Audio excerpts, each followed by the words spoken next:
Bonsoir à tous. Merci d'avoir répondu présent à cette soirée de l'immobilier sur le thème du DPE. Premier format, puisque dans les années passées, on faisait des soirées avec multi-intervenants et multi-sujets. On a pris le parti de faire plusieurs réunions, plusieurs soirées à thème sur un sujet avec un seul intervenant, parce que c'est des sujets qui sont souvent longs à expliquer et c'est plus facile que de multiplier les différents sujets. Alors, pourquoi cette réunion? Pourquoi le DPE? Aujourd'hui, il est au cœur de tout l'univers de l'immobilier. Il va vous impacter, que ça soit, le résultat vous impactera, que vous soyez résident, propriétaire, occupant, que vous soyez bailleur, que vous soyez investisseur, que vous soyez peut-être dans les temps futurs vendeur. En tout cas, le résultat impactera à la fois la valeur vénale de votre bien, la possibilité de louer et de vendre dans de bonnes conditions.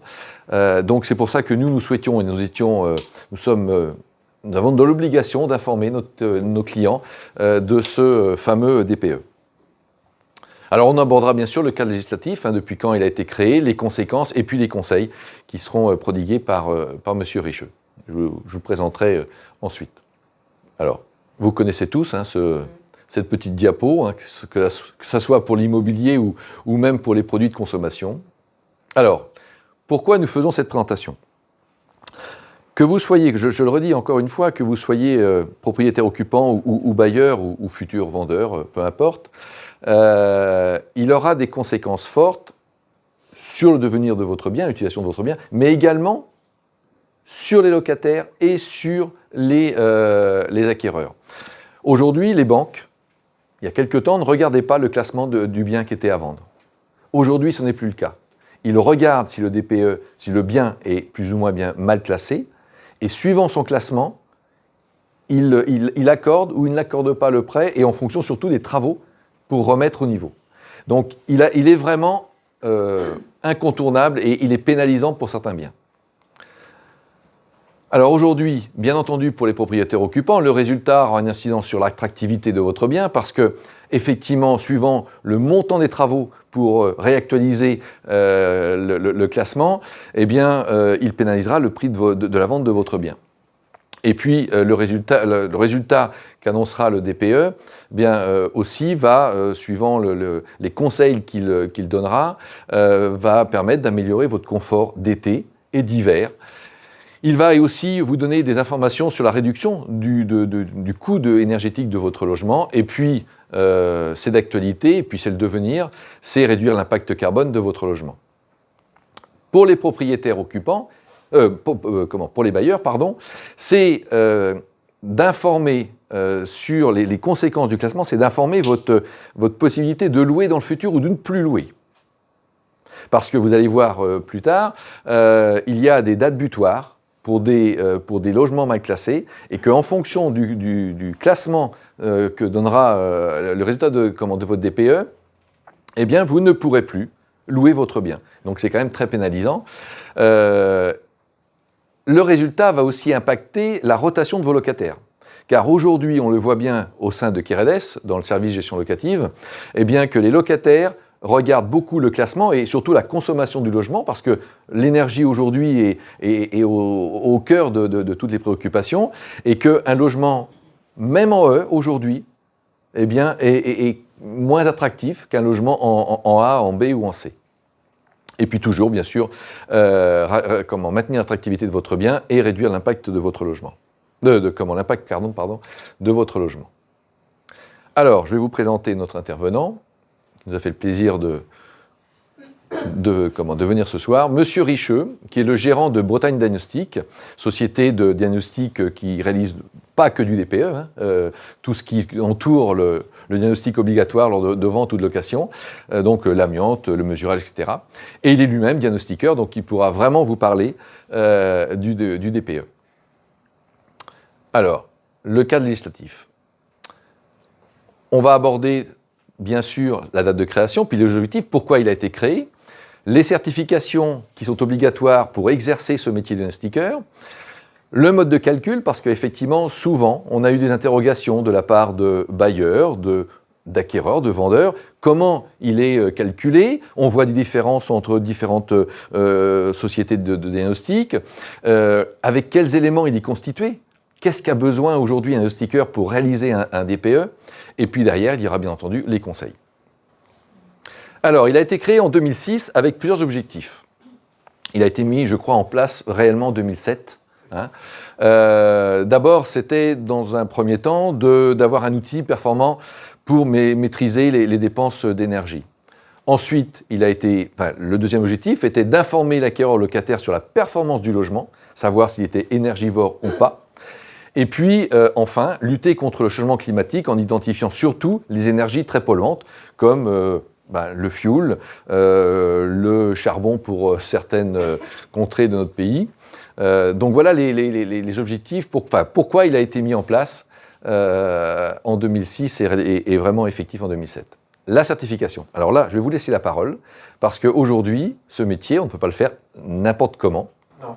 Et certification, au départ, on était sur 4 jours de formation dans un centre de certification lui-même agréé, certifié pour avoir le droit de dispenser et la formation et la certification.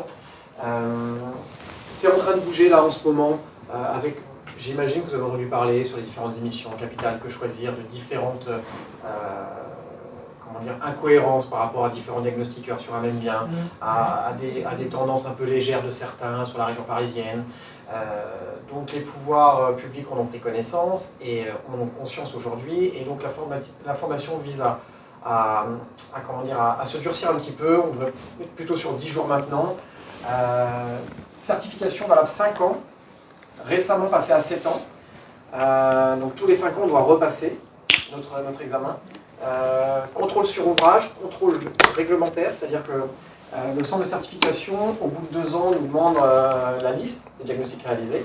Dans cette liste, nous demande un nombre de rapports, une dizaine de rapports aujourd'hui, ça va devenir une vingtaine demain, sur lequel il faut une veille réglementaire. Il vérifie que le rapport est correctement rédigé, que ça répond à la réglementation.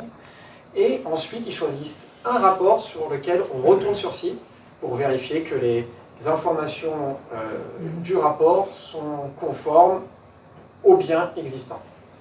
Ça aussi, ça a bougé. On va être à 4, l'année prochaine, on sera à 4 contrôles sur site. Le but, c'est d'éviter soit certaines incompétences, soit certains... alors, ce qu'on a pu voir à la télé, ça reste des extrêmes, je pense. Dans la région parisienne, c'est souvent symbole de pratiques un peu douteuses. Ouais, et puis extrêmes, dans tous les sens. Je prenais un exemple, j'ai un client qui a fait un DPE avec nous, en E, et on a rappelé 4 derrière. E, pour tout le monde. Voilà. Ça, on n'en entend pas parler dans les... Ça fait pas de papier, ça ne peut pas vendre de papier ni de télé.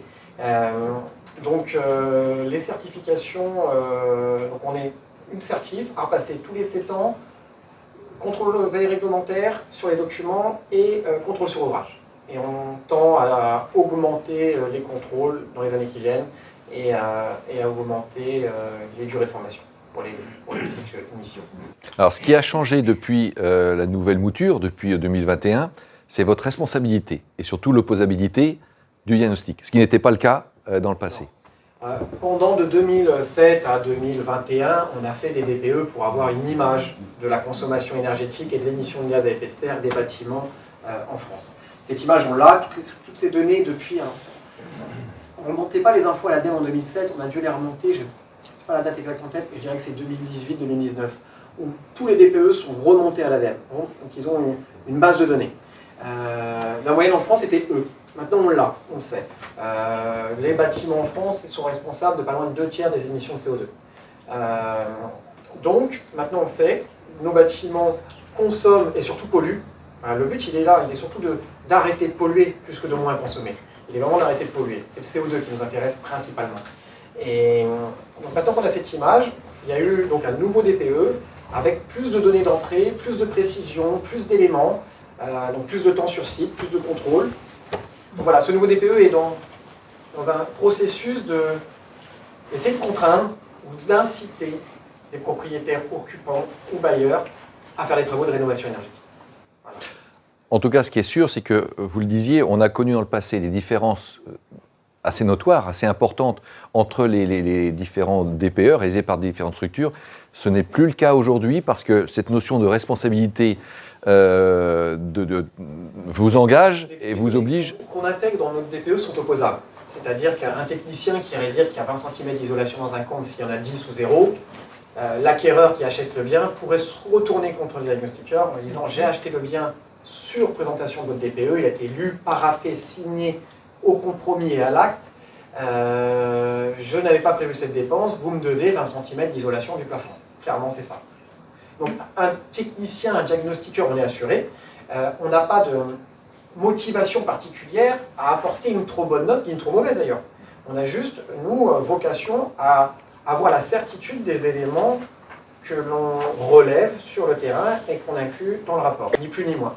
Et donc, je pense que de plus en plus, les gens sont compétents et des pratiques frauduleuses, je pense qu'il y en a pas ou peu.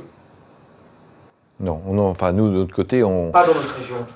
On le voit pas. Compétence peut-être, pour certains, oui, peut-être. Je croire, mais les pratiques volontaires frauduleuses, j'y crois pas. Donc, l'évolution du DPE. Donc, il a été mis en place vraiment en 2007 et depuis, il a eu des évolutions, et notamment depuis le 1er juillet 2021. Alors, je vous laisse de nouveau la parole, puisqu'il a toujours, là, de nouveau, une validité de 10 ans, oui. Et pour la suite. Validité de 10 ans, mais on abroge l'ancien. Les anciens diagnostics, alors il y avait différentes dates, je ne vais pas vous emmêler, mais on a réduit la durée de validité. Les anciens diagnostics sont valables jusqu'à fin 2024. Donc validité de 10 ans. À l'époque, on avait dans l'ancienne mouture une version vente, une version location. On pouvait avoir un diagnostic énergétique vente qui pouvait être valable pour la vente et pour la location. Mais si on faisait un diagnostic énergétique location, il ne fonctionnait pas pour la vente. Là, aujourd'hui, on n'a plus qu'un modèle de rapport, pas de distinguo, ce qui clarifie un petit peu plus les choses, simplifie les choses en tout cas. Quid des anciens diagnostics avant le 1er juillet 2021 ? Et ben c'est ce que je vous disais, il ne nous reste plus que les diagnostics réalisés entre janvier 2018 et juillet 2021 qui sont valables jusqu'à décembre 2024. Voilà. Alors, si pour ceux d'entre vous, vous avez un bien qui est géré en location par Keredes, sachez que les collègues regardent justement les dates de validité et surtout quand est-ce que les diagnostics ont été faits pour ne pas tomber justement sur un diagnostic qui ne serait plus valable.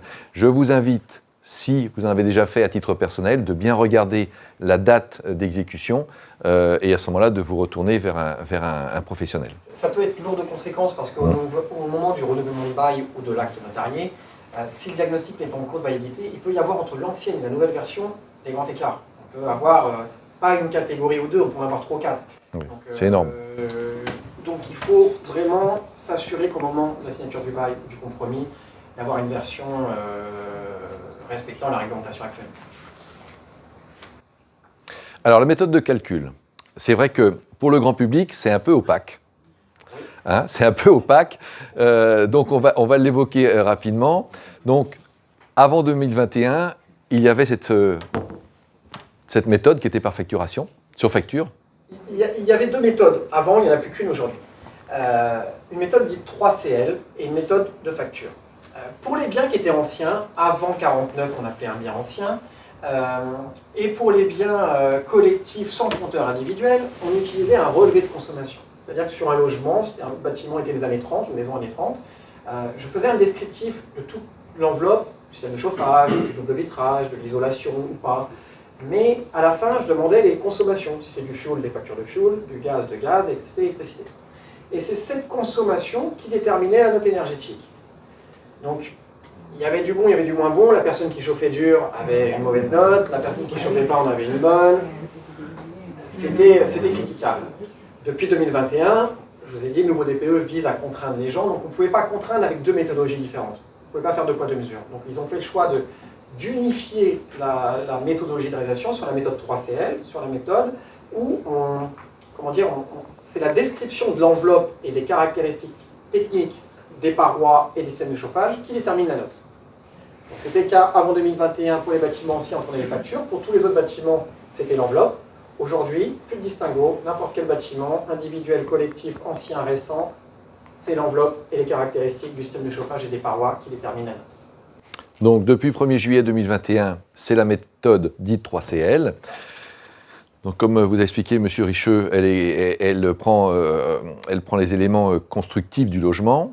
Aujourd'hui, quand vous réalisez un DPE, vous avez besoin et vous mesurez aujourd'hui tous les éléments qui sont indiqués ici. Et puis on verra également un petit diapo, pas diapo, mais un schéma relatant tous les besoins que vous avez besoin pour réaliser quelque chose de précis.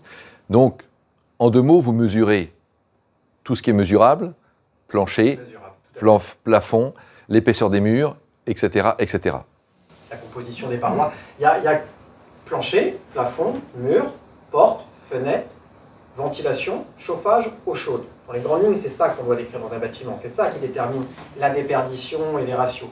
Donc on mesure la surface habitable, on peut mesurer une fenêtre, il n'y a pas de problème. On peut voir les caractéristiques d'une fenêtre. C'est aussi accessible. Et on peut mesurer l'épaisseur d'un mur, mais en connaître sa composition, c'est pas tout le temps simple. Pareil pour un plafond. Un plafond entre plancher bois et plafond suspendu, qu'est-ce qu'il y a? De l'isolation, pas d'isolation, 5 cm, 15, 20. Donc quand c'est accessible, quand on monte dans un comble et qu'on voit 20 cm de laine, c'est très facile, on mesure les 20 cm, on en tient compte, pas d'erreur. Quand on a un plancher par-dessus, est-ce que ce plancher est complètement rempli ou pas? C'est là la question. Et ce nouveau DPE donc, vise à plus de précision, mais ça peut être contraignant quand on n'a pas d'accès. Je mesure ce que je peux mesurer. Je prends l'exemple d'une paroi avec un placo. Sur une rénovation, il y a quoi derrière? 10, 20, 30, 5, 0? Je ne sais pas. On me dit souvent de démonter la prise. Techniquement, on ne devrait pas. On le fait pour sortir des situations et essayer d'avoir et de trouver des éléments. Mais quand il n'y a pas, quand je prends l'exemple d'un rampant avec un Velux, j'ai rien à démonter. Et quand le bâtiment, on voit, hein, on se doute, hein, quand on voit à peu près les époques de rénovation à quelques années près. Mais est-ce qu'il y a 20 cm, 10, 15, un isolant mince de 1 cm? Ça, on ne le sait pas. Et on n'a aucun moyen de le voir. Il n'y a pas de caméra, on ne voit pas à travers les parois. Caméra thermique ne nous donnerait pas une épaisseur d'isolation. Donc, ce nouveau DPE est intéressant parce qu'il demande plus de détails. Mais quand je n'ai pas d'accès aux infos, nous on les demande. On demande au syndic, on demande au propriétaire, on demande au locataire. Des fois, il a pu faire des travaux. On demande à tout le monde. Mais si je n'ai pas de retour d'information, je suis le moins 10 ans. Et quand on est le moins 10 ans, on pénalise la note énergétique du bâtiment. On reviendra justement sur ce sujet. Je vous encourage, on vous encourage, quand vous faites une rénovation, que vous achetez un bien neuf par exemple, ou quand vous faites une rénovation, c'est de garder les factures ou les notices qui pourront donc donner des informations très précises au diagnostiqueur, parce qu'effectivement, comme vous le dites, entre une isolation de 5 cm ou de 20 ou 30, ce n'est pas le même résultat, et ça risque de vous pénaliser. Donc, si vous faites de la rénovation, des travaux, photo, facture. Et pour tout. 5 cm de laine de bois, de roche, de verre, on n'a pas le même rendu. Et moi, j'ai des degrés de précision. Je peux me contenter d'une époque de rénovation, être plus précis avec une épaisseur, et être encore plus précis avec la résistance thermique du matériau. Le fameux R que vous trouvez sur les matériaux. Donc bien entendu, vous prenez également en compte les équipements de chauffage, les équipements d'alimentation d'eau chaude sanitaire, les ventilations, VMC ou ventilation naturelle, et tout ce qui est production d'énergie. Et vous verrez que suivant le mode de chauffage, qu'il soit individuel ou collectif, effectivement les solutions ne sont pas les mêmes. Alors, là, je vais passer très vite. Que devez-vous fournir à votre diagnostiqueur? Bien entendu, c'est toutes les factures. C'est également auprès de votre syndic, savoir si la chaudière a été rénovée, quelle année, quelle énergie, quelle puissance, etc. Donc, ça aussi, vous pouvez le demander. Le syndic doit vous le fournir parce que il suit les travaux. Donc c'est exactement la même chose. Au lieu de demander les caractéristiques de la chaudière individuelle au propriétaire, quand est-ce qu'elle a été achetée, quelle puissance, etc., je demande les caractéristiques de la chaudière collective. Mais ça revient au même et je demande à une autre personne. Et on a besoin de ces mêmes informations. C'est comme pour certains d'entre vous où le syndic vous a incité à faire des travaux d'isolation, qu'ils soient sur le toit ou sur l'extérieur. Il doit et il est en capacité de vous fournir l'épaisseur, les matériaux, etc. Donc, soit, effectivement, je sais que vous le faites, vous interrogez directement les syndics, soit c'est le propriétaire qui le fait. Mais le syndic doit effectivement vous le fournir. Donc vous voyez, c'est un petit résumé de ce que vous devez fournir pour gagner du temps et surtout à votre bénéfice. Les outils, alors on va être rapide, bien entendu, vous avez des outils qui sont agréés, je suppose, certifiés, tout à fait, en termes de logiciels. Réglementés, contrôlés et validés par l'ADEME, oui, tout à fait. Ouais. Donc on ne peut pas utiliser n'importe quoi, ils doivent être validés, il doit y en avoir 5 ou 6 en France de mémoire. Alors, réagir, anticiper. Oui, parce que d'abord, notamment pour les immeubles, collectives, ça prend du temps. Il faut souvent chercher des subventions. La mise en œuvre des rénovations prennent du temps parce qu'il y a les matériaux, il y a également les entreprises qui sont débordées. Donc, il faut anticiper. Il faut réagir parce que, comme je vous le disais en intro, aujourd'hui, le résultat va influencer le devenir immédiat de votre bien, locatif ou vente. Donc, il faut réagir rapidement et donc anticiper. Donc, je vous laisse prendre la parole pour refaire un peu le déroulé des mesures qui vont être en place qui ont déjà été mises en place et les futures dans les années à venir. Alors, location. Gel des loyers depuis le 1er août 2022. Interdiction de louer les logements classés G 1er janvier 2025. 23. C'est-à-dire que depuis 2022, vous n'avez plus le droit d'augmenter vos loyers. 450, oui. Voilà, c'est ça. Vous n'avez plus le droit de réactualiser les biens qui sont classés en G. Au 1er janvier 2023, les biens qui sont vides en locatif et qui sont classés en G, vous ne pouvez plus les mettre à location. Bien entendu que s'ils sont occupés, vous n'allez pas mettre à la porte votre locataire, c'est évident. Mais un logement vide, aujourd'hui, si bien entendu, il est en dessous ou en dessus, oui, c'est-à-dire qu'il faut qu'il soit... Voilà, c'est pas tous les G. Non, c'est pas tous les G, c'est une partie des G. C'est les supérieurs à 450 kWh d'énergie finale. Je vais passer cette notion de finale et de primaire parce que je vais embrouiller les esprits. Et c'est janvier 2025 qu'on n'aura plus de notion de primaire et de finale. Janvier 2025, tous les G interdits à la location. Janvier 2028, tous les F. Et 34, tous les E. 34, c'est demain, hein. Ça va très très très vite. Hein. Parce que le temps de trouver les matériaux, etc., est la mise en place. Bon, il faut se dire vraiment que le DPE, jusqu'à présent, jusqu'à il y a moins d'un an, était regardé par certains, pas du tout par d'autres. Aujourd'hui, c'est prépondérant de l'estimation du bien. Toutes les estimations, ça fait 13 ans que je fais ce métier, les agents immobiliers estimaient un bien sans le DPE. Ça ne changeait rien du tout. Aujourd'hui, ils assujettissent leur estimation au résultat du DPE qui sera fourni dans les jours qui suivent. Et ils ont raison, hein, certains ne le font pas et commencent à le faire, ils mettent des dommages sous réserve du DPE. Parce que si j'estime X centaines de milliers d'euros et qu'on a une lettre en F ou en G, c'est plus du tout la même valeur. Donc pour la vente, ça a une incidence, et pour la mise en location aussi, et pour l'investissement locatif. Le propriétaire qui veut faire du locatif, s'il achète un appartement en G, il dit dans 2 ans je ne peux pas le louer, donc je ne peux pas l'acheter, ou alors il faut que je le rénove. Donc ça a une réelle incidence dans le financement, dans la prise de décision et dans le choix du logement. Et puis tout simplement, si vous voulez pérenniser votre bien, si vous n'avez aucune intention ni de louer ni de vendre, c'est de se dire, mon bien garde une valeur de transmission, tout simplement, hein, à mes enfants, à la famille. Donc vous avez tout intérêt à réaliser assez rapidement des DPE pour savoir où en est votre logement et faire les travaux nécessaires. Alors, j'ai voulu vous présenter un DPE classique. Et je souhaite que M. Richeux vous explique en 2 mots, surtout notamment cette partie-là qui n'était pas dans le passé très visible, et puis peut-être évoquer très très rapidement un sujet, énergie primaire, quand même, parce que ça va être visible sur les DPE. La note que vous avez là, c'est une note en kilowattheure d'énergie primaire par mètre carré par an, le 259. Déjà, il y a un premier élément, la note énergétique tient compte de la moins bonne note des deux. Consommation d'énergie, émission de gaz à effet de serre. On peut très bien avoir une note énergétique en D, ici, une émission de gaz à effet de serre avec une maison au fioul, c'est souvent l'élément principal, mal classé en E.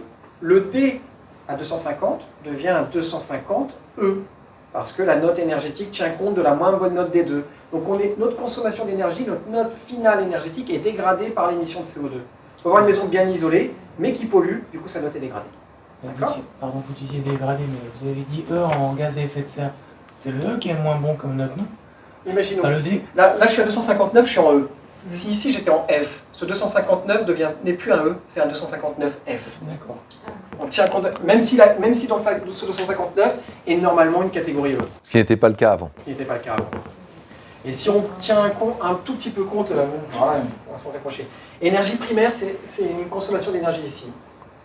Toutes les énergies, à part l'électricité, Entre énergie primaire et énergie finale, il y a un tout petit facteur de conversion, 1,1, 1,08. C'est quasiment la même note énergétique. Sauf pour l'électricité où il y a un coefficient de 2,30. C'est-à-dire que les logements qui étaient en G à 600 kWh, c'était de l'énergie primaire. Si on les passe en énergie finale, il faut les diviser par 2,30. Ce qui amène ce 600 à 200 et des poussières. Et donc, ce logement énergivore en G en électricité n'est pas inlouable au 1er janvier 2023, parce qu'en énergie finale, il ne dépasse pas les 450 kWh d'énergie. C'est pour ça que cette nouvelle note énergétique ici, c'est écrit petit, hein, mais hop, vous avez 250 kWh ici d'énergie primaire, et en dessous vous avez 200, ça doit être marqué 55, je pense, d'énergie finale. Donc, cette note-là n'était pas notifiée avant sur le rapport, et elle l'est depuis peu, pour que les gens, de janvier 2023 à janvier 2025, sachent s'ils peuvent louer ou pas leur logement. C'est pas simple, mais là, je pense que je vous donne un peu trop d'informations, sauf si vous êtes concerné par un studio en chauffage électrique qui serait classé G, où vous auriez l'interdiction de louer depuis le 1er janvier 2023. C'est-à-dire qu'il y a une différenciation selon les énergies, l'électricité, oui. Entre l'énergie propre par rapport à du gaz ou du fioul. On considère, en fait, l'ADEME a mis en place un facteur, on considère que quand on consomme 1 kWh, il a fallu en produire 2,3 d'électricité. Ah, donc c'est parce qu'il y a une déperdition. de l'électricité. Tout à fait, c'est uniquement pour l'électricité, il n'y a pas de dégradation. Quand je produis 1 kWh, j'arrive à l'envoyer chez le client et lui faire brûler. Quand je produis 1 kWh d'élec, il y a une déperdition, on le divise par 2,3 livré chez le client. C'est juste ça. Donc sur votre DPE, vous aurez bien entendu une estimation des coûts annuels d'énergie. Vous aurez également une vision des déperditions de votre logement, suivant... Les principales, selon votre logement. Voilà, suivant votre logement. Bien entendu, ça varie entre un appartement... On peut avoir un plafond très bien isolé et des murs qui ne le sont pas. Donc la plupart des déperditions vont être par les murs. Et on peut avoir inversement des murs très bien isolés et un plafond très peu ou très mal. Donc c'est une image ludique qui nous permet tout de suite d'avoir un visuel des caractéristiques de notre logement. Vous pouvez dire quelque chose là sur les ponts thermiques en fait? Comment c'est évalué en fait cette part là sur les ponts thermiques? Alors, nous, on parlait tout à l'heure de décrire les matériaux.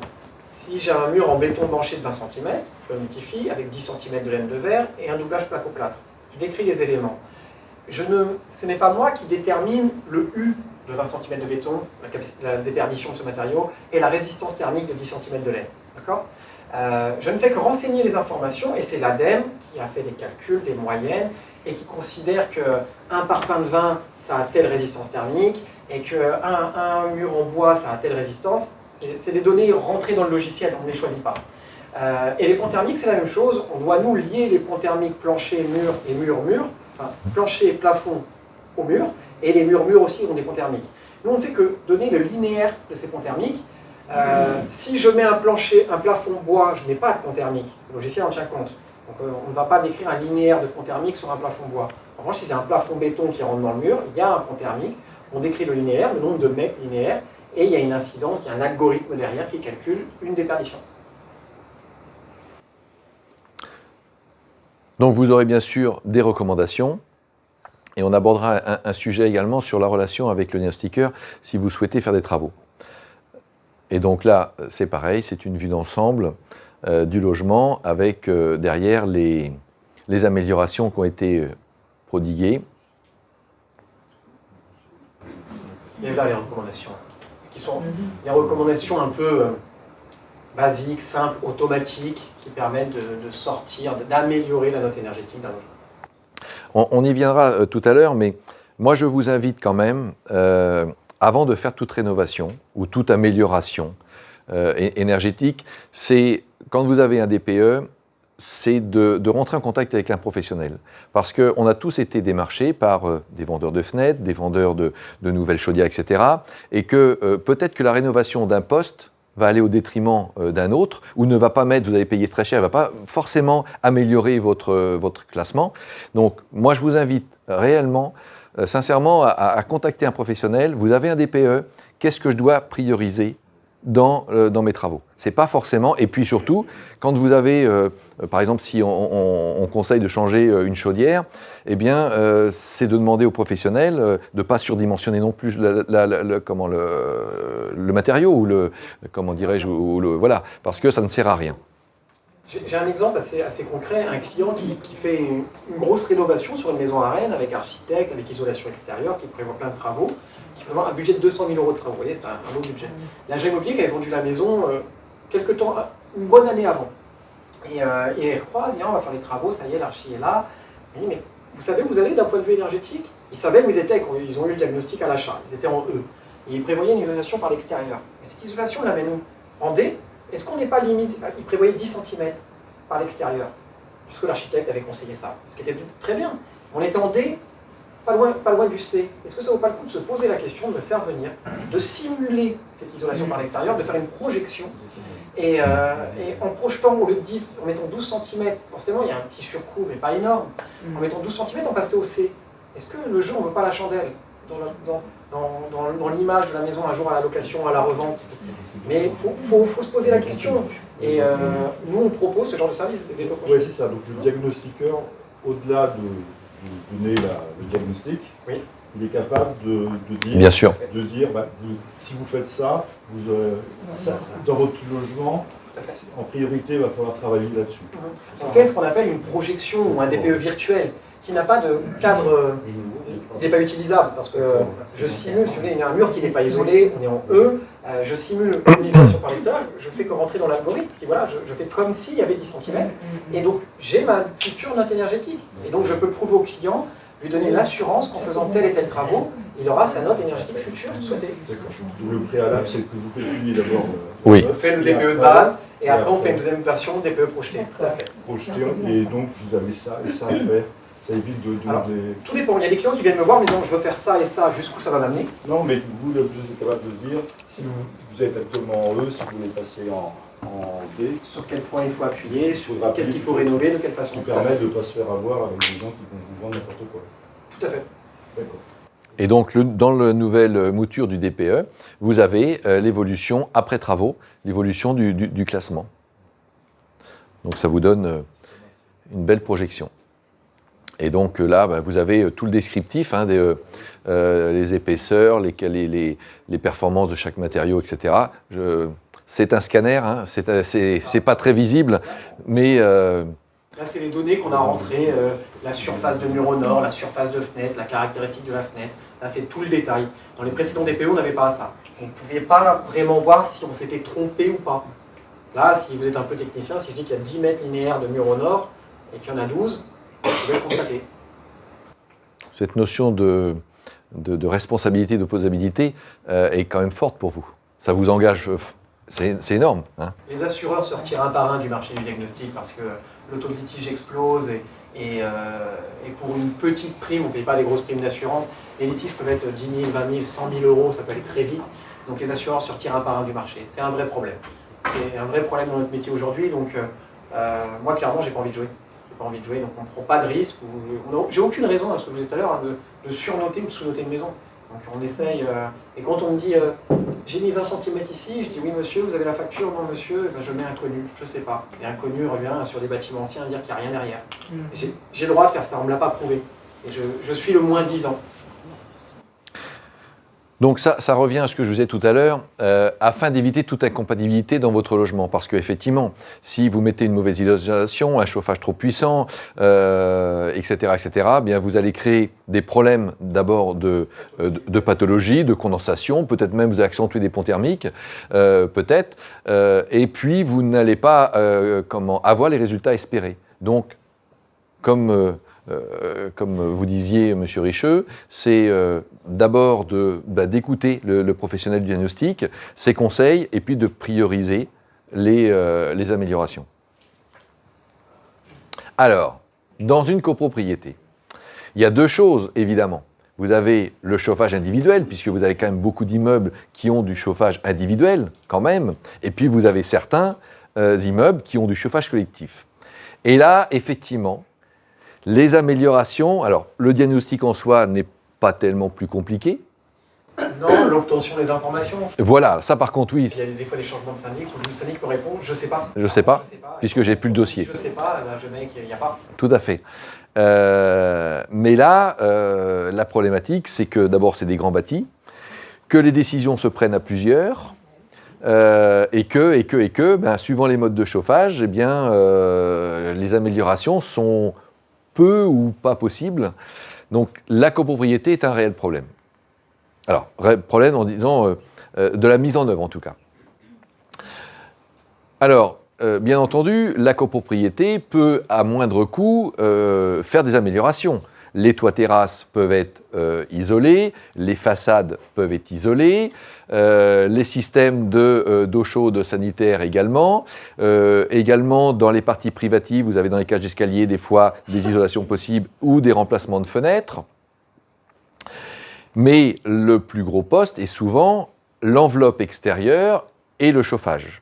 Alors, quand c'est un chauffage urbain, c'est encore plus compliqué, puisque quelque part, vous n'avez que des sous-stations et vous n'avez que peu de mainmise sur le départ de la production d'énergie. Mais n'empêche qu'il y a des solutions quand même, et qu'il y a, depuis le 22 août 2021, des dispositions qui sont spécifiques aux copropriétés. D'ici 2024-2026, il va y avoir la réalisation d'un DPE collectif. Alors là, vous allez nous en parler parce que ça va être aussi un gros chantier pour vous, professionnels, parce qu'il y a quand même beaucoup de collectifs sur Rennes et dans les grandes métropoles. Oui, c'est 1er janvier 2024, les copropriétés de 200 à 50 lots, obligation d'un DPE collectif. Ça en fait un paquet. Et 2025, moins de 50 lots de mémoire. Donc ça en fait un paquet. Donc je ne vous ai pas évoqué tout à l'heure, on parlait de certification, mais il y a 2 niveaux de certification pour le DPE. Le DPE classique et le DPE avec mention, ce qu'on a nous. Donc une version un peu plus poussée du DPE pour justement avoir le droit de faire un DPE à l'immeuble ou un IGH, ERP et locaux tertiaires. Donc il y a 2 niveaux selon le bâtiment. Donc oui, il y a du boulot.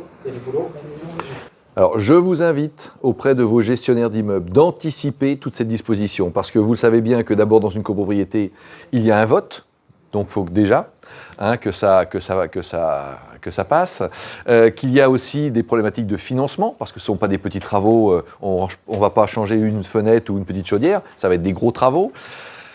Et tout ça va être long à mettre en œuvre, parce qu'il va falloir faire bien sûr des devis, il va falloir trouver les entreprises qui vont être capables.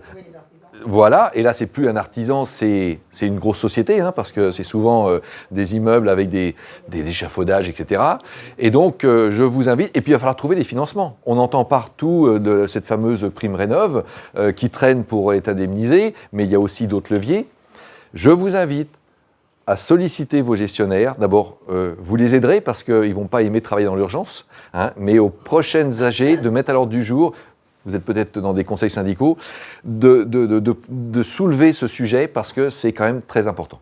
Oui, madame.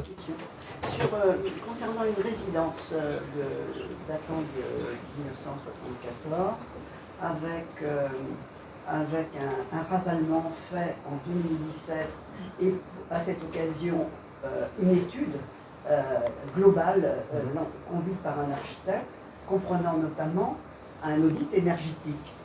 Est-ce que cet audit énergétique qui date de 2017, et donc avec un... Remplace l'obligation de DPE? Oui. Non, le DPE sera obligatoire. Quoi qu'il arrive. Mais bon, vous pourrez s'appuyer sur un travail qui a été fait quand même... Vous pourrez demander au bureau d'études qui a réalisé l'audit s'il peut réaliser le DPE. Vous pourrez lui demander. Je ne sais pas quelle sera sa réponse. Le coût du DPE est en dessous de l'audit, pour vous rassurer. C'est un peu moins cher. L'audit, c'est quand même un élément un peu plus poussé, avec des préconisations précises de travaux, avec la ciblage d'éventuelles pathologies. Le DPE, c'est juste le constat à l'instant T du bâtiment. On décrit les parois et on donne une note énergétique. Point barre. Oui, dans ce dossier-là, c'était très élaboré. Oui, hein. oui. Voilà, on savait quels étaient tous les pôles. C'est ça. Les ponts thermiques, etc. Et puis il y avait plusieurs scénarios d'accompagnement et de rénovation proposés. Donc l'isolation par l'extérieur, vous ne l'avez pas voté. Vous avez fait le ravalement. Oui, parce qu'on nous a peut-être induit en erreur. L'Audi nous a dit que ce n'était pas la peine de le faire et qu'il n'y aurait pas eu de retour d'investissement. Et l'année dernière, même les syndics... Alors c'est possible pour voir le bâtiment. Peut-être que la note énergétique de l'enveloppe de l'immeuble, vous la connaissez? Elle était peut-être bonne. Il y a des bâtiments des années 74 avec un système de chauffage performant qui ont des notes correctes, entre C et D, c'est possible, même peu isolé, c'est possible. Donc entre C et D, effectivement, on n'est pas sur énergétique. Non, non. En ce qui nous concerne, on relève du C. Ah, c'est très bien. Donc effectivement, aller inciter les copropriétaires à faire une isolation par l'extérieur qui représente X centaines de milliers d'euros sur un bâtiment classé COD, il n'y a pas d'intérêt. Par contre, s'il est OEF, la question se pose. D'ici 2024 à 2026, réalisation d'un DPE collectif pour les copropriétés construites avant le 1er janvier 2013. C'est une obligation? Oui. Et c'est une obligation, moi je... Vous pourrez mettre en responsabilité votre gestionnaire de copro en disant ça n'a pas été fait, comment se fait-il ? Si demain vous aviez un copropriétaire, et là je parle, je ne suis pas le spécialiste du syndic, mais tout de même, de ce que j'entends au sein de Keredes, aujourd'hui il y a des dispositions où effectivement vous en tant que copropriétaire, vous pourrez dire, bah, écoutez, et puis lors d'une vente, on en aura besoin. Les notaires en auront besoin. Comment ? Mais lorsqu'on vend un appartement dans le collectif. Alors pour l'instant, ce n'est que d'individuel, mais vous aurez l'obligation d'y rajouter le collectif. Hein. C'est ce que nous, les notaires, nous disent. Hein. Mais ça me paraît plein de sens. C'est ce que nous disent les notaires, en tout cas. C'est ce qu'ils demanderont pour l'instant. Ça peut changer. Hein. Mais de toute manière, il y aura l'obligation déjà pour une mise en vente, mais même ne serait-ce que dans le dossier de la copropriété, vous pourrez interroger votre syndic en disant comment se fait-il qu'il n'a pas été fait ? On n'a jamais eu de DPE collectif. Non, mais parce qu'il n'y avait pas d'obligation. Donc c'était aussi peut-être pour limiter, peut-être que c'était aussi un choix de l'ensemble des copropriétaires de dire écoutez, on ne le fait pas. Je ne sais pas, hein, mais il n'y avait pas de caractère obligatoire. Le DPE collectif, en fait, vous construisez à partir aussi de l'examen de chaque appartement. Oui, c'est un peu plus complexe que ça. Il y a une réglementation, on peut se contenter d'un échantillonnage selon le nombre de lots et selon le nombre d'étages. Sur une grosse copro avec 50 lots, on peut faire 2 logements par niveau, un sur chaque façade et un sur chaque niveau. Mais pas forcément visiter tous les lots. Techniquement, c'est légal. Ils sont identiques obligatoirement. Normalement, Les fenêtres, pas forcément. L'isolation des murs intérieurs, pas forcément. Ça a été fait, Sur une copro des années 60, il y en a qui rénovent et d'autres pas. Donc il peut y avoir des disparités. C'est pour ça que, pour l'instant, c'est souvent sur les grosses copros comme ça, c'est des bureaux de contrôle. Socotec, Veritas, qui ont un peu la main mise sur ces dossiers-là, parce qu'ils gèrent ça d'une autre façon, c'est des plus gros organismes, nous on reste des petites PME. Je ne sais pas, c'est des projets. Je ne sais pas jusqu'à quel point on s'investira dans ce domaine. Sur des petites copros, 10, 20 lots, oui. Au-delà, je ne sais pas. Pour l'instant, je ne suis pas prêt. Sur des copros à 100 et 200 lots, je ne suis pas prêt. Aujourd'hui, il y a un séquençage, un timing que vous commencez à donner en fonction justement de la taille, sur cette obligation entre 2024 et 2026 de faire un DPE collectif. Un timing. Du temps d'intervention ? Non, vous disiez 2024 pour... C'est 50 à 200 lots, 2020... Il faudrait que je vous ressorte les chiffres, je ne les ai pas précisément là, je ne vais pas vous dire de bêtises. C'est peut-être 200 à 100, une année après 100 à 50 et une année après 50 et moins. Janvier 2024, janvier 2025, janvier 2026. mais interrogez votre gestionnaire de copropriété parce que lui connaît les dispositions, les dispositifs, et il est capable de vous dire est-ce que ma copropriété, en fonction du nombre de lots, est-ce qu'elle est concernée à échéance 2024 hein. C'est ça. C'est la... C'est ça. Tapez PPT, plan pluriannuel de travaux. Et vous aurez toutes les informations. Ce qui n'empêche pas, messieurs, dames, c'est que même si vous êtes en immeuble, donc en collectif, tous les collectifs n'ont pas du chauffage collectif, ils ont aussi des chauffages individuels. Donc les travaux, les DPE, les travaux peuvent être faits pour, voilà, hein, le collectif est plus compliqué à avoir une mainmise, une amélioration dessus, puisque c'est du chauffage collectif, mais le chauffage individuel, pour peu d'éléments, on peut améliorer. Pour du chauffage individuel, on peut améliorer Tant qu'on est dans le collectif, qu'on soit en chauffage individuel ou pas, des fois les travaux d'amélioration d'énergie passent par le collectif, comme par les parois. Puisqu'il y a une déperdition. Voilà, les murs, les plafonds, les planchers, de la même façon que le chauffage collectif ou individuel. Donc, et il y aura des clients, alors, sur les copros années 60, les grosses copros c'est plus rare, mais il y aura des clients où, mal classés, interdiction de louer, où la capacité d'améliorer la note énergétique passe par des travaux collectifs et non pas individuels. C'est pour ça que le DPE collectif, à mon avis, Il a du sens. il a du sens et il sera il s'ajoutera au DPE individuel. On peut même avoir des problèmes, des clients qui viendraient isoler par l'intérieur leur logement.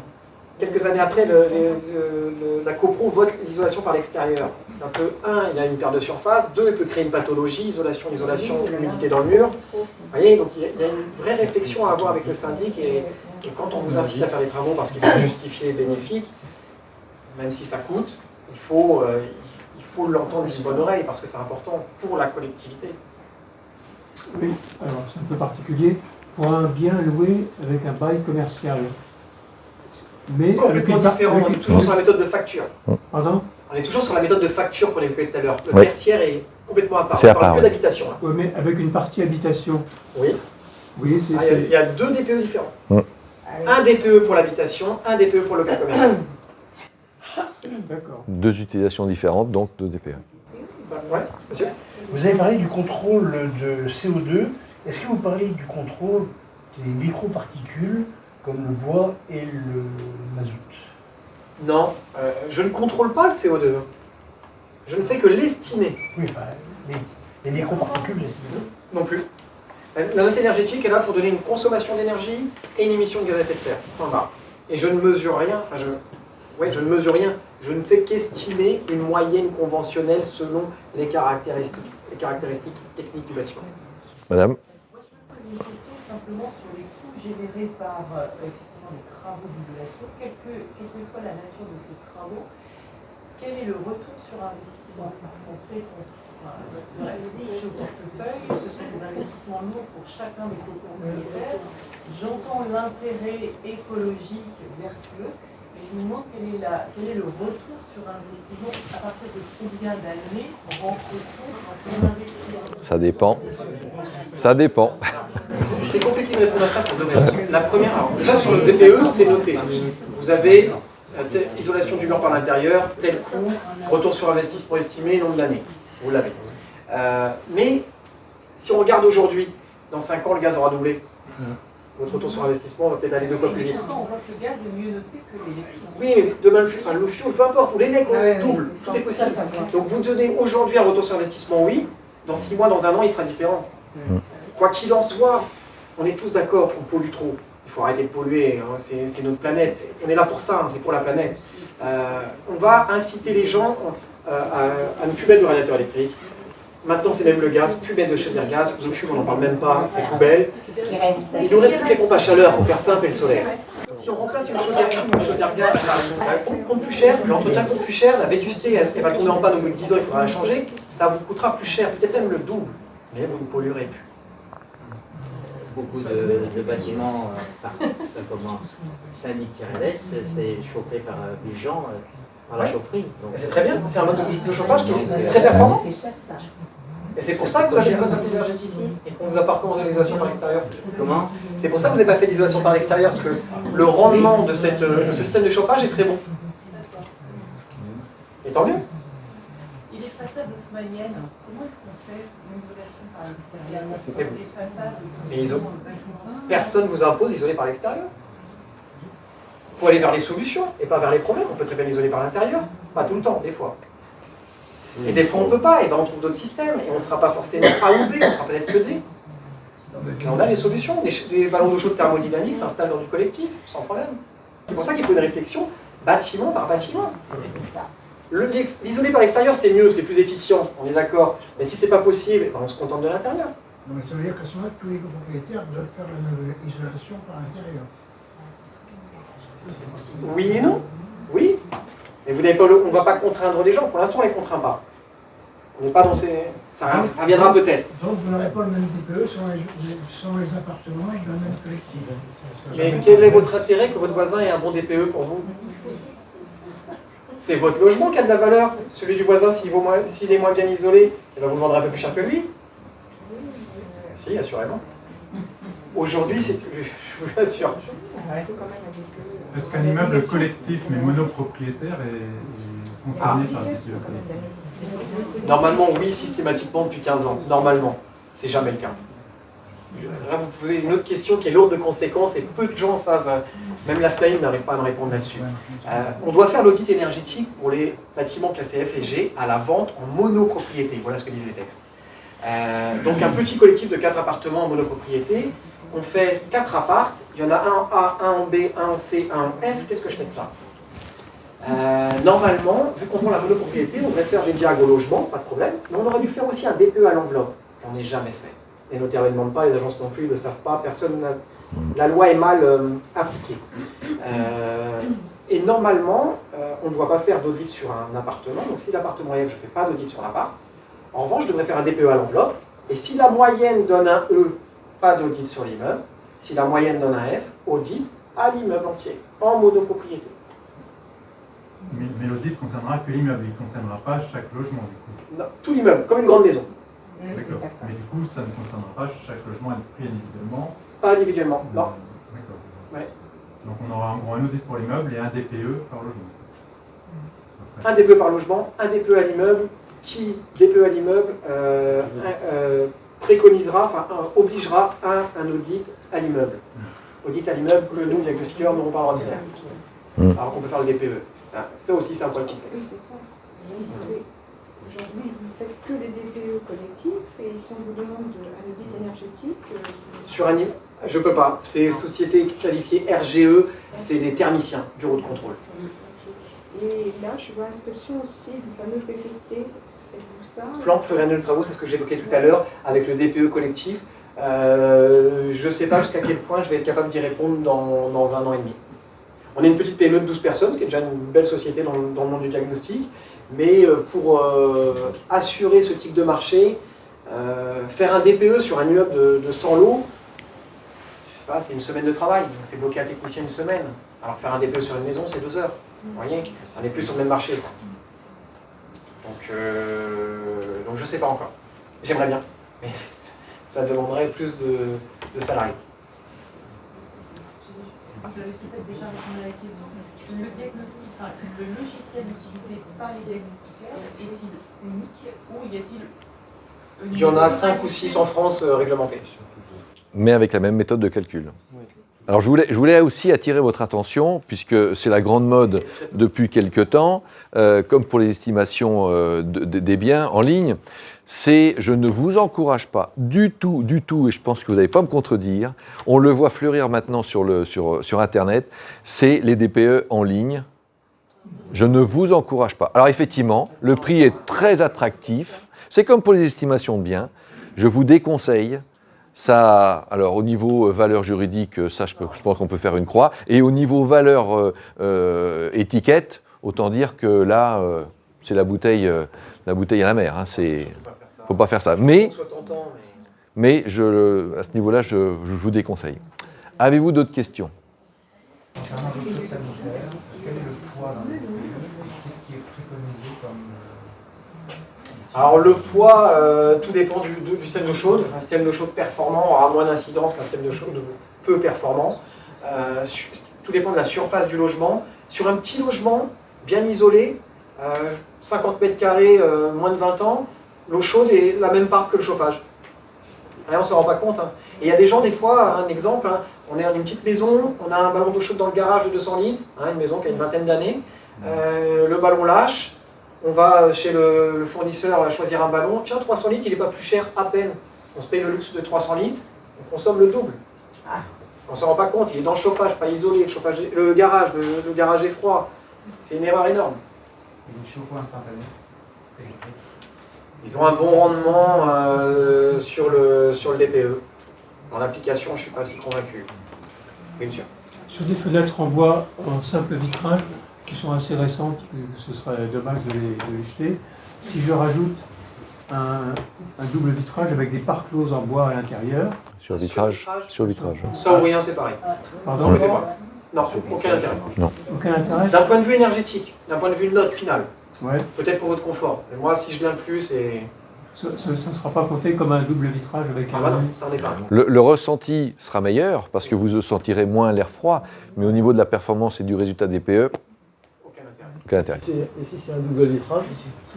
Incorporé dans une ancienne fenêtre, Ça s'appelle comme la rénovation. La note va être, oui, la note va être, on va le ressentir sur la note, mais dans le réel. Pourquoi? Le châssis reste perfectible. Le châssis est en bois. Oui, mais il reste perfectible par rapport à des défauts d'étanchéité, par rapport à des fenêtres PVC ou alu ou bois moderne. Tout ça là, tout ce projet là, ça va durer 30 ans, jusqu'à 2050, on doit réduire par deux nos émissions de gaz à effet de serre. Ça va nous coûter de l'argent. Oui. Oui. Et on ne s'en cache pas, hein. Oui, ce ne sera pas gratuit. Il y aura des subventions, il y aura plein de choses, mais ce ne sera pas gratuit. Oui, et donc il y a des aides qui seront prévues éventuellement. Ma prime rénov. Alors, on en parlera un tout petit peu après. Effectivement, vous avez plusieurs leviers. Hein. Pour les copropriétés, là j'entends. Vous avez la prime rénov, vous avez l'ANA. Qui aussi fait des dossiers pour la rénovation, l'amélioration. Mais il n'y a pas, je vais vous montrer tout à l'heure les liens, mais il n'y a pas énormément non plus d'organismes qui financent, pour l'instant en tout cas, la rénovation. Ça bouge, voilà, ça n'arrête pas de bouger, le DPE, l'audit, l'interdiction de louer, l'obligation. C'est tout nouveau, hein, ça a 2 ans. Hein. Et donc, effectivement, il y a des problématiques qui n'avaient pas pensé, comme souvent, et qui vont être soulevées, améliorées, enfin, ça c'est sûr. Hein. Dans le DPE, il y a des préconisations. Si on respecte cette préconisation, est-ce qu'il faut refaire un DPE ou est-ce qu'on peut se baser sur le résultat qui était prévu? Il faut refaire un DPE. Il faut en refaire un. Oui. C'est obligatoire ou c'est juste... Vous n'avez pas l'obligation, s'il est valable 10 ans, vous avez le droit de faire des travaux qui vont dans le bon sens et ne pas refaire votre DPE, mais vous ne tiendrez pas compte des travaux que vous avez faits. Oui, on n'a pas le droit de prendre la note. Ah non. Ah non. Non. Ça, c'est une projection, mais c'est pas du tout une... Vous dites que vous avez respecté. Vous n'êtes pas technicien, vous n'êtes pas assermenté, vous n'avez pas le... On a des factures qui montrent qu'on a fait... Et le diagnostiqueur ira contrôler. Pour faire un DPE. Vous n'êtes pas obligé, parce que votre ancien est valable 10 ans. C'est quand même conseillé dans ce cas-là. Si vous voulez que votre note énergétique tienne compte de vos travaux, il faut refaire le DPE. D'autant plus qu'on n'est pas à l'abri que la loi ou les contraintes s'amplifient et... Ah oui, donc tout à fait.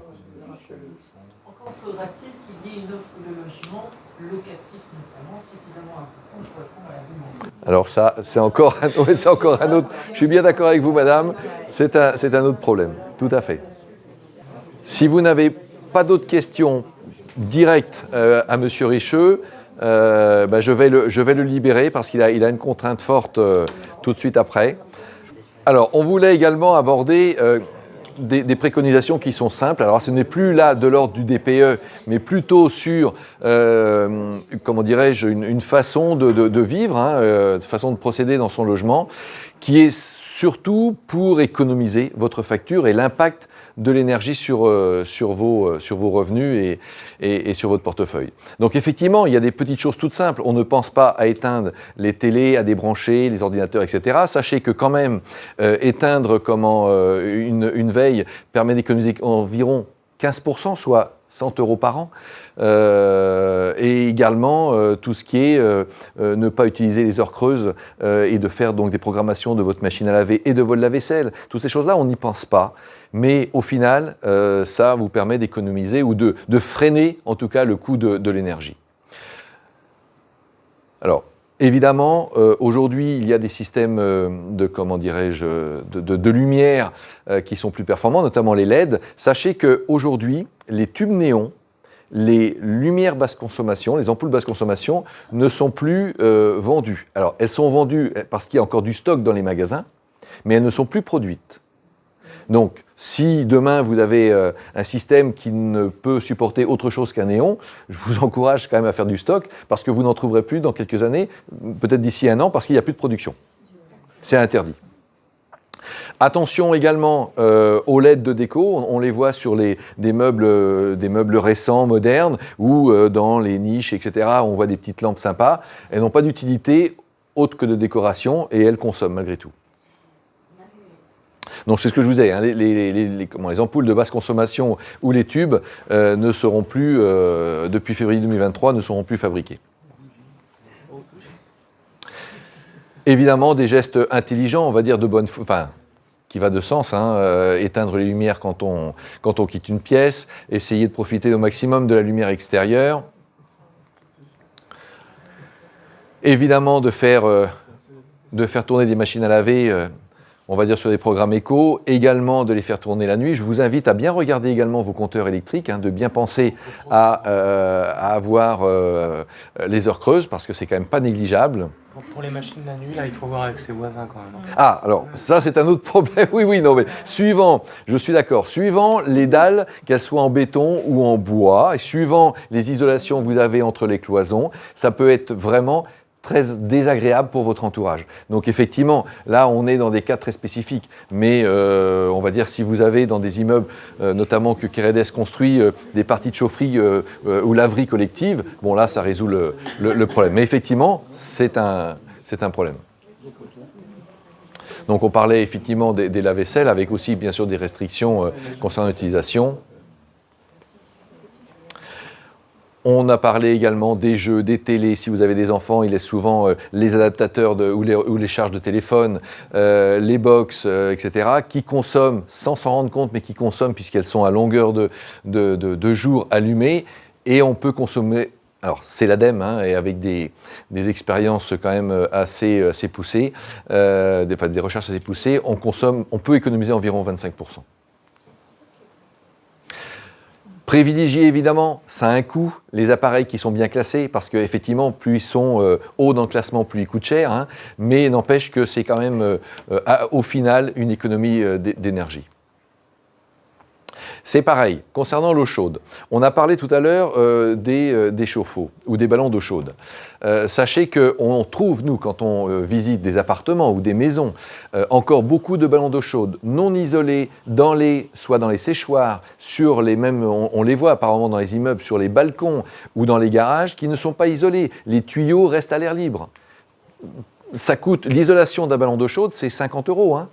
Vous allez à Leroy Merlin, c'est pas grand-chose. Et vous économisez quand même, parce que vous permettez, si votre ballon d'eau chaude est un peu ancien et mal isolé, vous permettez de garder l'eau chaude, donc la résistance ne travaille pas, et surtout, vous pouvez diminuer un peu votre température, ce qui, donc, par le fait, consomme moins.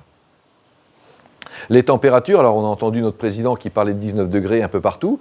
L'erreur à ne pas commettre, c'est de ne pas chauffer du tout une pièce. Parce qu'en termes de thermique, on appelle ça le vol de chaleur, on va dire par répartition, une pièce chauffée à côté d'une pièce froide, la pièce froide va pomper la chaleur.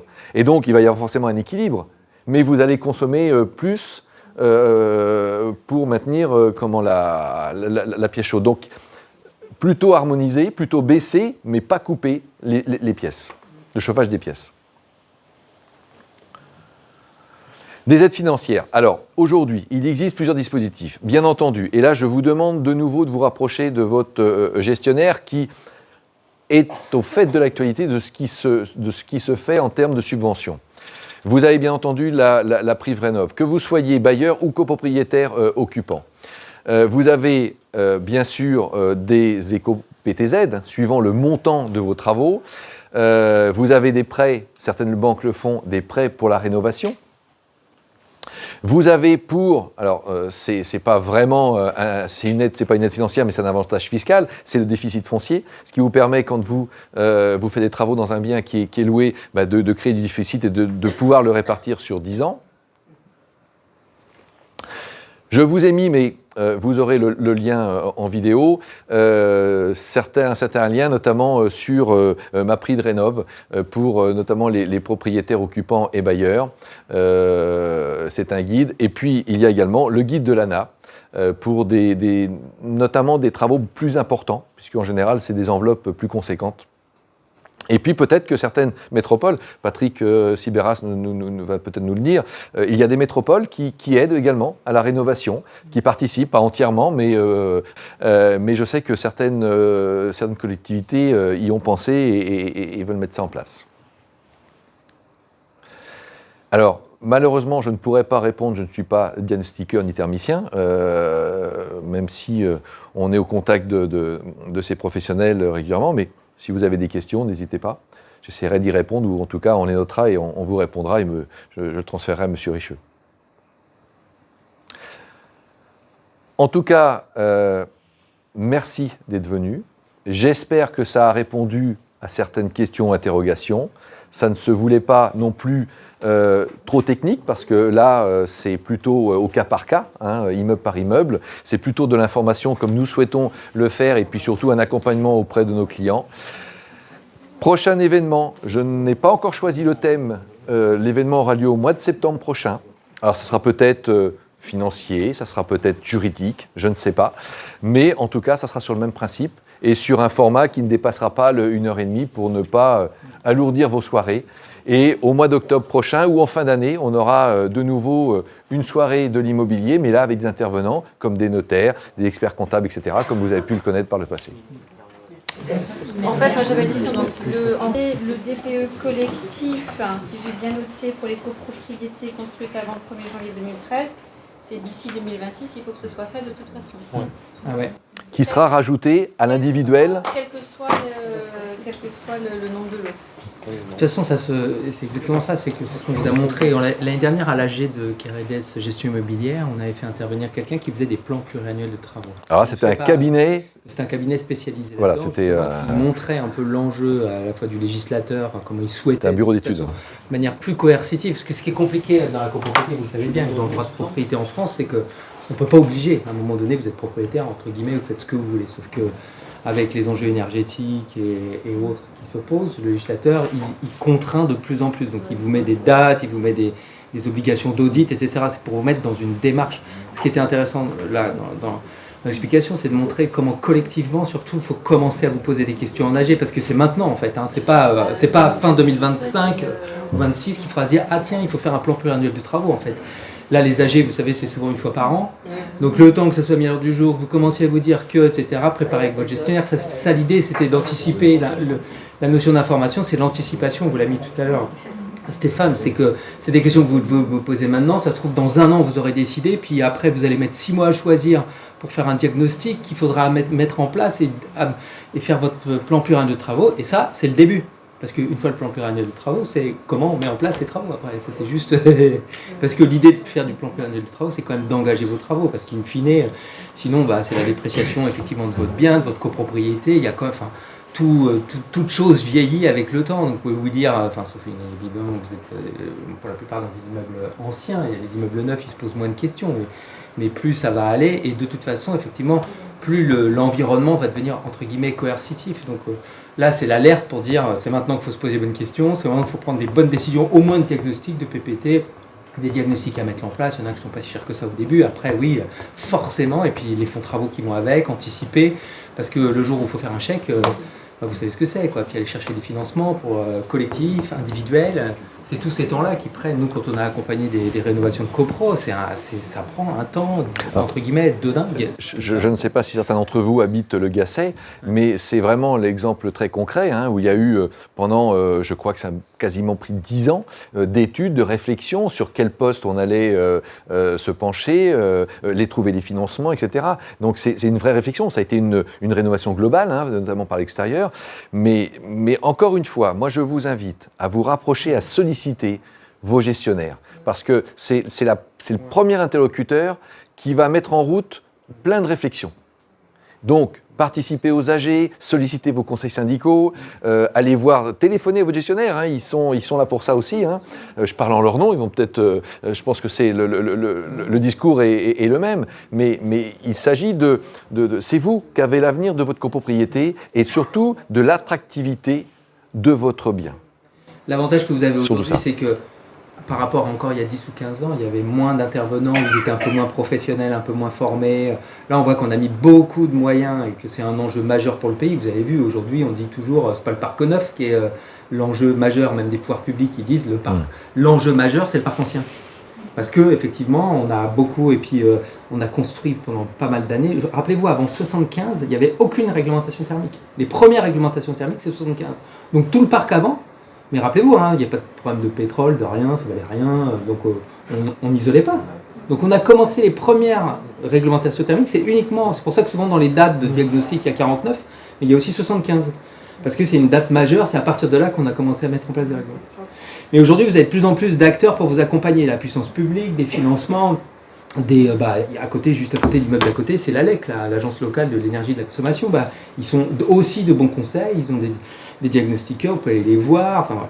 Et avec votre gestionnaire de copro, c'est vrai que c'est le point d'entrée. Et puis après, vous voyez comment vous mobilisez. L'énorme avantage, c'est qu'il y a plus de conseils aujourd'hui. Je pense qu'on a plus de technicité. Après, vous allez vous retrouver de facto, vous avez investi. C'est aussi avantage, inconvénient de la propriété. Hein, c'est que tous les investissements, ils vous incombent après. Mais la problématique est également sur les maisons individuelles, hein, parce qu'aujourd'hui, on le voit bien quand on vend des maisons, des biens individuels, l'acquéreur aujourd'hui regarde le classement du DPE, regarde le coût qu'il va injecter dans ce bien pour pouvoir le remettre aller aux normes actuelles et surtout ne pas le pénaliser en termes de charges aux charges de l'énergie.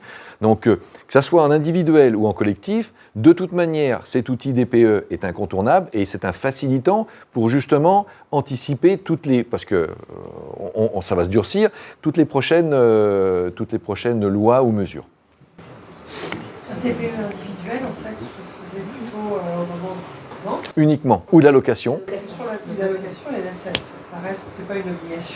Alors, c'est obligatoire pour la location et pour la vente, puisque vous êtes dans l'obligation d'afficher, alors sur Internet, dans les vitrines, peu importe, mais le professionnel a l'obligation d'informer le client du classement du bien. Mais ce qui change, c'est aussi la notion de copropriété, où avant, le collectif, c'était pas obligatoire. Mais aujourd'hui, oui, c'est bien entendu que c'est obligatoire. Oui, il est obligatoire, y compris si le logement est déjà loué. Alors, tout ça dépend à quelle date il a été fait. Parce qu'effectivement, aujourd'hui, lui, ce qu'il va voir, votre locataire, c'est que si le DPE a été fait il y a 5 ans, classé, admettons E, on sait qu'avec les nouveaux DPE, le classement descend. Donc lui, ça va être un critère pour dire, est-ce que je repars sur un nouveau bail ou pas ?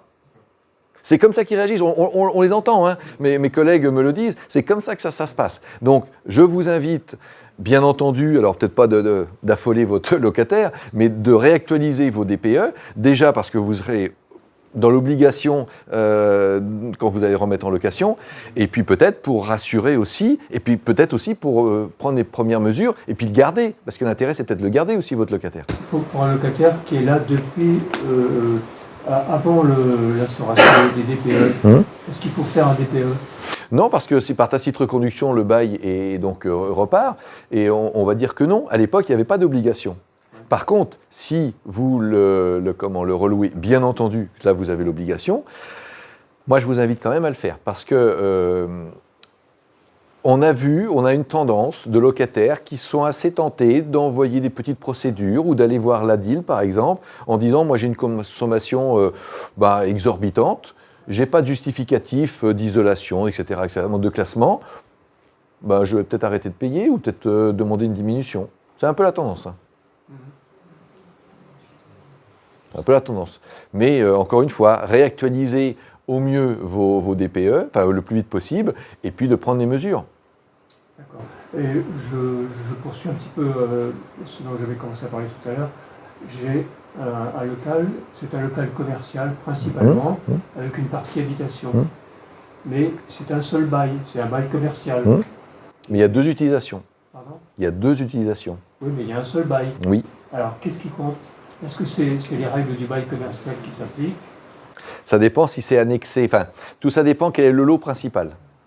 Si c'est, on va dire, souvent, vous avez le local commercial qui est au rez-de-chaussée et vous avez à l'étage ou sur le côté le logement. Normalement, il a été fondé, il faudrait regarder sur quels critères. Est-ce que c'est d'abord un bail commercial avec une annexe de location ? Non ? Ou est-ce que c'est un bail d'habitation où il y a une extension commerciale ? Il faudrait regarder votre bail, tout simplement. Si c'est une loi de 89, si c'est un bail commercial ou un bail d'habitation. Qu'est-ce qui prévaut en premier ? Regardez sur votre bail. Qu'est-ce qui a été tenu compte ? Parce qu'il y a une réactualisation qui est différente entre le bail commercial et le bail d'habitation. Qu'est-ce que le professionnel qui a fait votre bail a pris comme première base. Mais de toute manière, en DPE, ce qui est sûr, c'est que vous devez en faire 2, car l'utilisation n'est pas la même. Et là, le professionnel va métrer les 2 surfaces. Il va faire un distinguo. Il va métrer la surface commerciale, il va métrer l'habitation, et il va faire 2 DPE. Alors, le plus compliqué, c'est si vous avez un chauffage unique pour les 2 cellules. Et là c'est dommage que monsieur Richeux n'est pas là. Voilà, donc là c'est plus problématique, parce qu'il doit y avoir des déperditions, etc. Mais en tout cas, il faut 2 DPE. Sauf si votre bail date de X et que votre locataire ne demande rien.